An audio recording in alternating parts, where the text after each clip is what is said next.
Bonjour, ici Lolo du 451 et aujourd'hui je vais vous présenter l'application Multitasking Time 2, c'est la version 2, parce qu'il y avait déjà eu comment dire, une première version.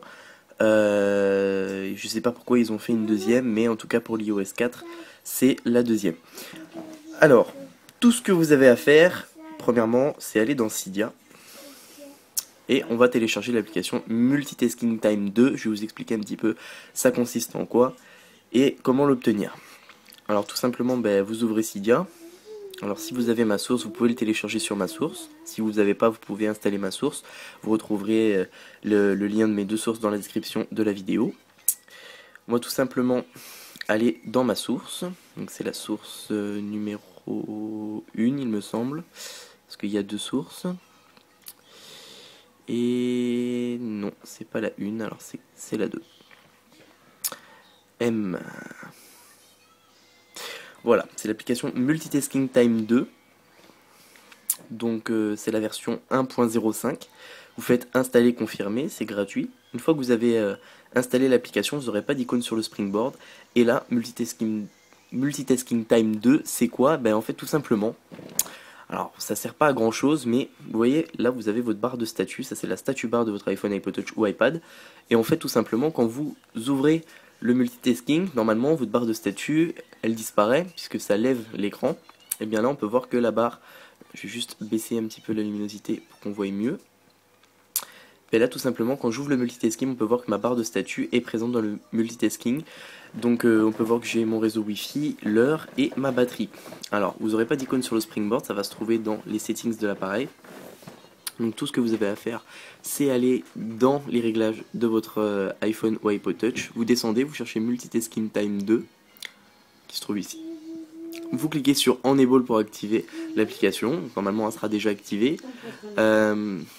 Icon spacing, ça c'est pour espacer les icônes en fait du multitâche. Donc vous le laissez par défaut. Ensuite, on a Show Shadow, c'est en fait c'est pour enlever les ombres. Et ensuite, on a Shadow Position. Donc ça, pareil, vous ne touchez pas. Ensuite, là, on a plusieurs petites options. C'est ça qui nous intéresse. On a batterie, memory, time, Wi-Fi. Alors, si on s'en va dans batterie, vous pouvez cocher batterie percentage. En plus, pour l'iPod, ça c'est bien. Ensuite, position, vous laissez right, c'est droite.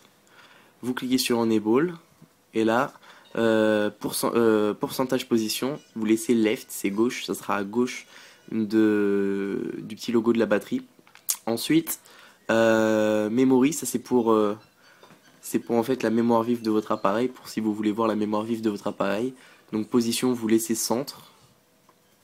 Et là, on va cocher add RAM suffixe.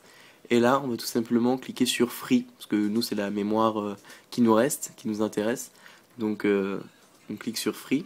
Enfin, vous pouvez sélectionner ce que vous voulez, mais moi c'est ce que je vous conseille. Ensuite, dans time, ça va être l'heure. Donc vous pouvez mettre les secondes et la date. Donc par contre, je crois que je me suis trompé dans ici là, Show Shadow. C'est en fait, ça va activer l'ombre de la barre de statut. Je vais vous faire voir un petit peu c'est quoi après. Donc une fois que vous avez réglé tout ça dans le Wi-Fi, donc position, vous laissez la position du Wi-Fi, ça c'est bon. On peut quitter l'application. Et si je retourne dedans, alors là, il faut peut-être faire un respring. En fait, les ombres, on voit qu'il y a une petite différence entre le multitâche et la barre de statut, ça fait une ombre. Ça c'est les choses dont je vous parlais tout à l'heure. Donc là, on va juste faire un respring, voir les réglages qui sont pris en compte ou pas.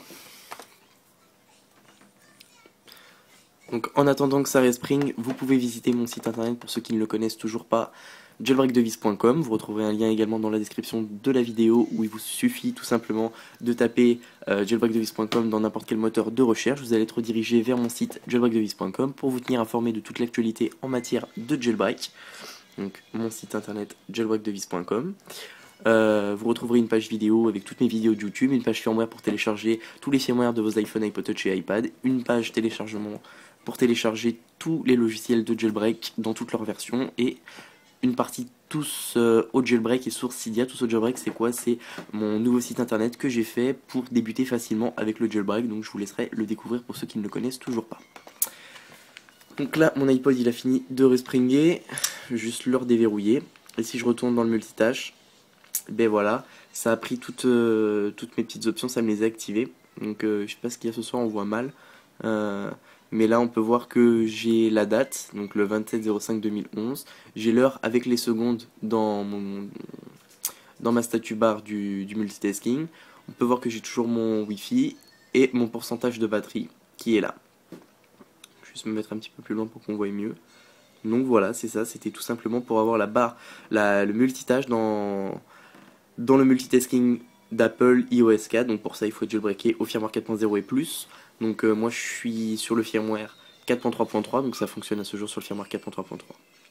Donc voilà, c'est ça, c'était Lolo du 451. Si jamais pour télécharger l'application sur ma source, vous avez des problèmes, ou pour télécharger d'autres applications sur ma source, j'ai déjà fait une vidéo dessus, mais bon, maintenant je vais le répéter encore pendant quelques vidéos que je vais faire, histoire que tout le monde sache bien. C'est que si vous rencontrez des difficultés en fait à télécharger des applications sur ma source, en fait sur une de mes deux sources, donc tout ce que vous avez à faire, c'est en ajouter une. Une fois que vous avez ajouté ma première source, vous pouvez aller dans les J. Et là, vous avez jailbreak device source et vous pourrez installer la source numéro 2. Si vous allez installer la source numéro 2, ben vous pourrez installer la source numéro 1, vous faites installer confirmer et ça va vous installer la source. Si vous avez des soucis à télécharger des applications sur une de mes sources, j'ai fait j'ai créé une petite application qui permet de corriger les problèmes de ma source. Donc tout ce que vous allez à faire, c'est aller dans les F et dans Fix Source Jailbreak Device, vous installez, vous confirmez le Fix Source Jailbreak Device et vous pourrez télécharger toutes les applications que vous ne pouviez pas télécharger avant. Donc voilà, c'est ça, c'était Lolo du 451. Je vous remercie de m'avoir suivi et à bientôt pour une prochaine vidéo.